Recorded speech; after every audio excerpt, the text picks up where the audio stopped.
Hi friends, welcome back to our channel. ఇప్పుడు మనకు ప్రపంచ వ్యాప్తంగా చూస్తున్నట్లయితే రష్యాకి ఉక్రెయిన్ కి మధ్యలో యుద్ధం జరుగుతున్నది. మన తెలంగాణ ఆంధ్ర వ్యాప్తంగా చూసినట్లయితే మంచు ఫ్యామిలీకి నడుమ యుద్ధం జరుగుతూ ఉంది.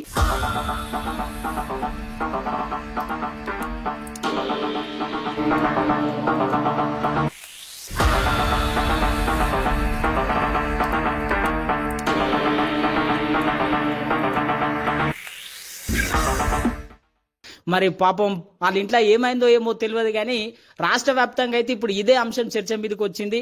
మరి మంచు మనోజ్ అయితే పోలీస్ స్టేషన్ కు వెళ్లి కంప్లైంట్ ఇవ్వడం జరిగింది. మరి ఆ దాడి ఎవరు చేసిరంటే మోహన్ బాబుకు సంబంధించినటువంటి బౌన్సర్స్ ఎవరైతే ఉంటారో వాళ్ళు మంచు మనోజ్ పైన దాడి చేయడం జరిగింది. అతడు అయితే పోలీస్ స్టేషన్ కు పోయి మరి ఫిర్యాదు కూడా చేసిండు.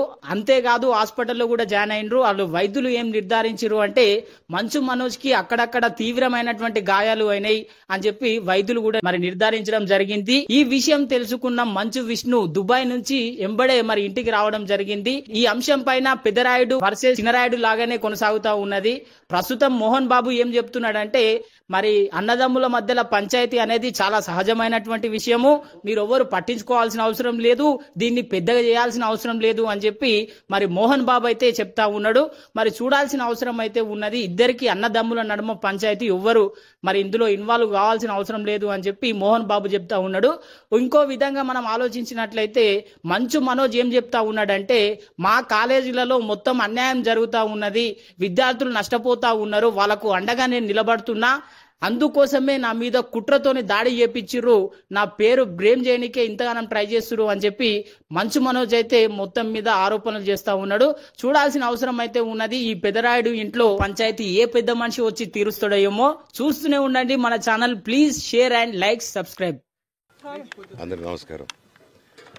నేను ఆస్తి కోసమో డబ్బు కోసమో ఈ పోరాటం చేయట్లేదు. ఎందుకంటే ఇది పోరాటం కూడా కాదు, ఇది ఆత్మగౌరవానికి సంబంధించింది, నా భార్య పిల్లల సేఫ్టీకి సంబంధించింది. ఇది నాతో ఒక మగాడిగా నాతో డైరెక్ట్గా వచ్చి నాతో ఏం చేసినా పర్వాలేదు. నా భార్య పేరు ఇంక్లూడ్ చేయడం, నన్ను తొక్కేదానికి, నా 7 నెలల పాపని ఇంక్లూడ్ చేయడం, నా బిడ్డల ఇంట్లో ఉండగానే అలా బిహేవ్ చేయడం కరెక్ట్ కాదు. ఈరోజు పోలీస్ దగ్గరికి నేను వెళ్ళి ప్రొటెక్షన్ అడిగాను.